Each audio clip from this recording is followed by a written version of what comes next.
The Gift of the Gods ladder match is episode 6 of season 2 of Lucha Underground.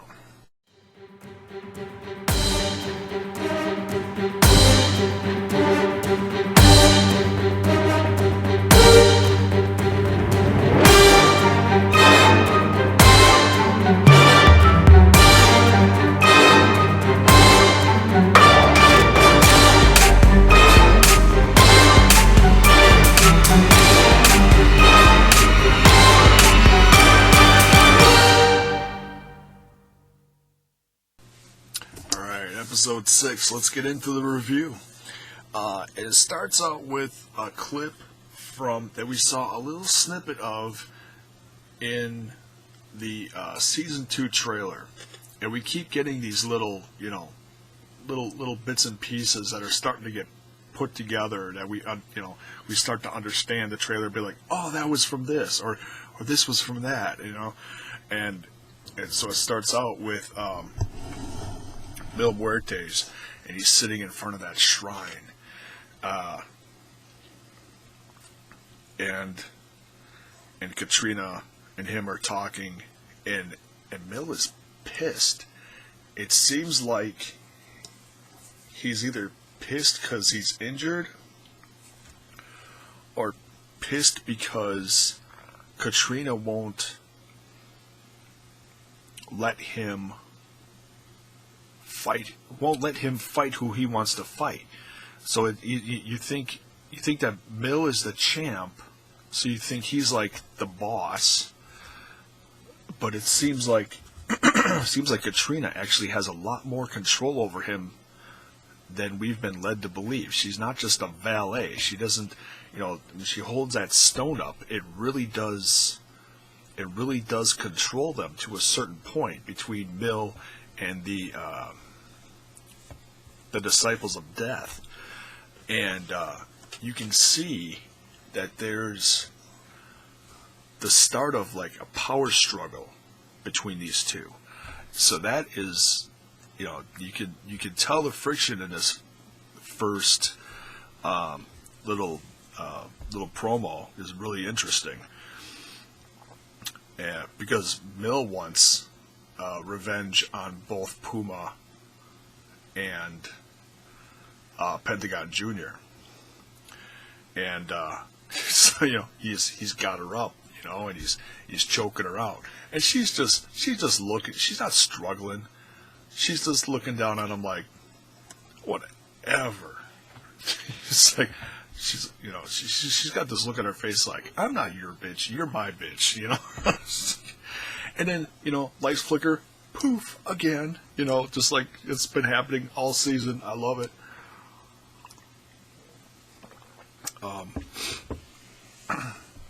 So then we get to the temple, and Matt and Vampiro, the first thing they notice when they kick off the episode is that Mil is not up on his throne. And since the first episode, since he's been injured, he's been sitting up there with his arm in a sling, and as intimidating and as intimidating as that is, it's almost like, okay, he's up there, we're safe, he's not down here, we don't have anything to worry about. Now all of a sudden he's not up there, and it's like, oh crap, where is he? So that's really interesting. So we get into the first match in the temple, and we see the return of Sexy Star, and all we've seen of her lately is her either being tortured by Marty the Moth and his sister, who we still have not seen yet, and her escaping, running away from wherever she was, and the rescue from the Mac. And so she gets a nice welcome back. It's great to see her. And you got to wonder, where where she's at psychologically, from everything she's gone through. And her opponent is the Cobra Moon. She, and this is her second match. And, when she made short work of Bengala in her first one, which was impressive. Certainly, made a heck of a statement, a heck of a debut. And Willie Mack comes out to support Sexy Star. And, I think, maybe be a bit of a bodyguard just to make sure she's okay. But Cobra Moon makes short work of Sexy Star, puts her to Dragon Sleeper after she's distracted by a returning Marty the Moth. Excuse me. And he just appears out of nowhere, and he's doing this, the flapping, and she just has this look of absolute terror on her face, and then, the finisher gets put on her, and Sexy Star taps, and I believe it was Stryker made an interesting statement, something to the effect of, "We have never seen Sexy Star tap before." So, and at first, my thinking was, is Cobra Moon Marty the Moth's sister? But I don't think that's it at all. That that is still going to be revealed. But for a second, I thought maybe that's what that was. But I think it's too early for that. We're going to see her soon, but it's too early for that. So next we get another great promo from Famous B. Very similar to the first one, except this one's even more cheesy because he's like, knocking out the guys next to him, but he's not even touching them, And then he's got the phone number again, 423 get fame or whatever it is. I still need to call this number. Maybe he'll actually call me back or something. Maybe, who knows?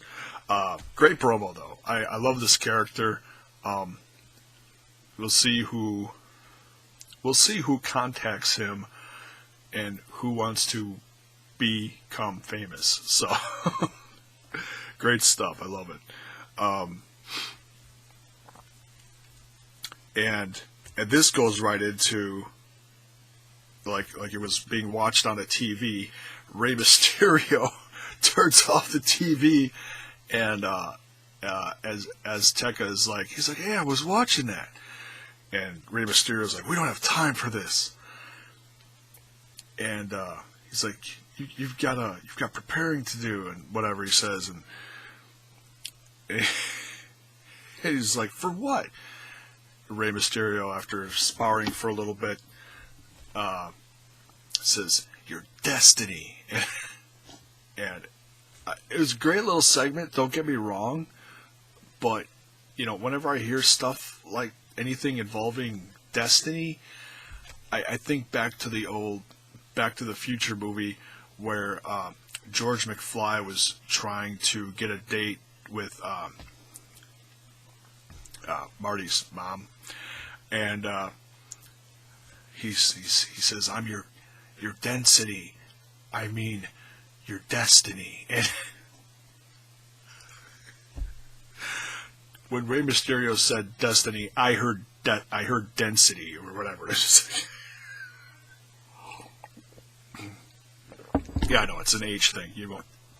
If you're 10 years or more younger than me, you're not going to get it. Anyways. So, and then we get into, it was a great segment though, don't get me wrong. I love seeing Rey, because this whole thing is progressing towards, Rey coming to the temple with this guy who is now the new Azteca. And eventually all these things are going to converge on the temple in one big thing, which I've got a feeling, which what got announced later in the episode, which I'm going to get to in a bit, is what it's all going to be about. Prince Puma versus Pentagon Jr. Part 2 is the next match, and The crowd is always a vital part of these matches. It's like there's nothing worse than a dead crowd. And, man, this crowd was so split down the middle again. You've got your Puma followers and you got your Pentagon Jr. followers. And, both got good pops. The crowd loves both of them. Unfortunately, though, this was a very short match. And we see the return of Mil Muertes slowly descending down the stairs, and he rips the sling off his arm, and that was shocking because since the beginning of the season, since Pentagon Jr. in that first episode put the broke his arm, he's been sitting up there, and now he's back, and it seems like he's completely healed now. This is 5 weeks later, so he's been sitting on this for, over a month. And don't ask me to do math. It's too early for that. Coffee.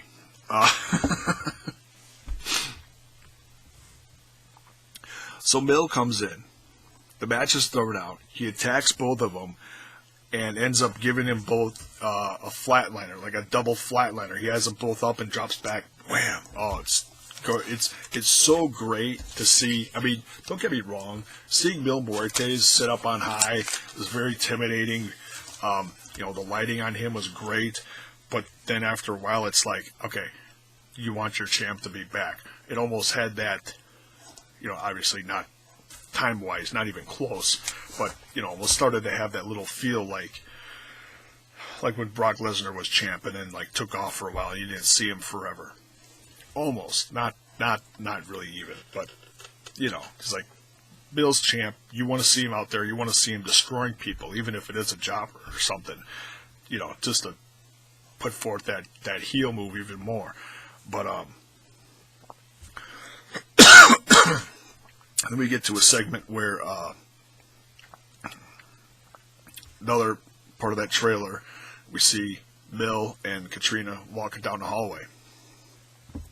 And he says next week,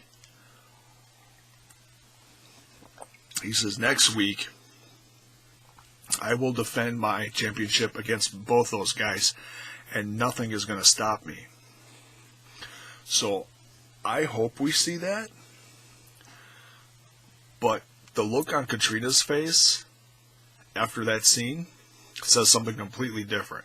And I think that's where we're going to see another part of that breakdown of this whole power struggle, where we saw in the trailer where Mil Muertes is fighting off the Disciples of Death. And, Katrina uses the three of those to control him more, to, that power struggle I'm talking about. So I got a feeling that's where this is going, just all speculation, don't know, but that's what's, that's what makes sense. Then we get the announcement. This is huge. We get, in 3 weeks, we're going to see Aztec Warfare Part 2 returning to the temple, where 20 warriors are going to come down to the temple and fight for the number 1 contender spot. And this, I can't wait to see this, because like I said, I think this is going to be where, you see a lot of new faces. That Azteca's probably going to be coming with Rey. Rey might even be part of it, which would be great. You're going to see probably guys that we've already, Mundo, Cage, those guys are probably going to be in it. And I think you're going to see some new faces besides the ones that have been hinted at, but still not shown. And I haven't read spoilers on matches, I don't know, but I've got a feeling we're going to finally see the debut of Matanza at this. Just a guess. I hope we do. The storyline's been building for almost a season and a half now. It's great. It's time for It's time for Dario to come back to the temple.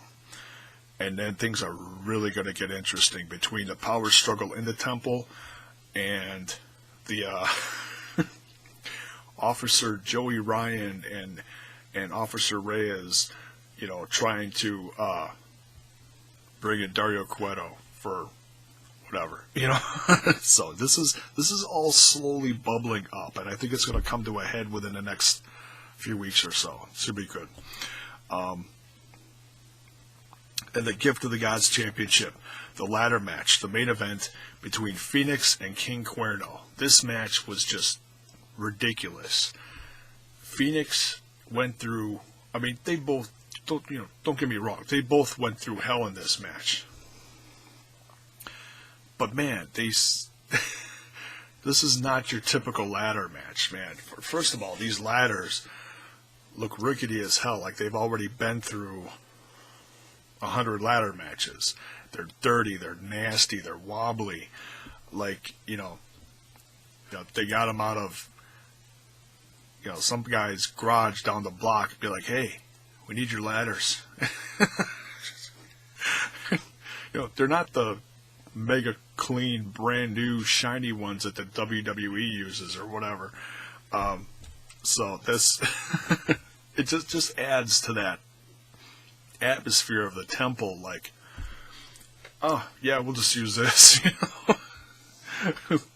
And then we see Mil Muertes is sitting back on his throne, and he's 100%, so he can do anything at any time now.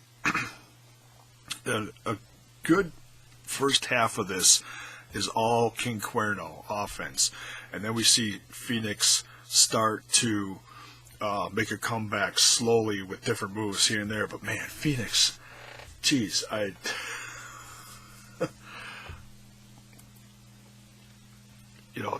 one point, him, coming off of like that, the wall that's next to the ring, and then crashing, on top of the ladder. Oh my God, just stuff like that was just, it was cringeworthy. It was great. Then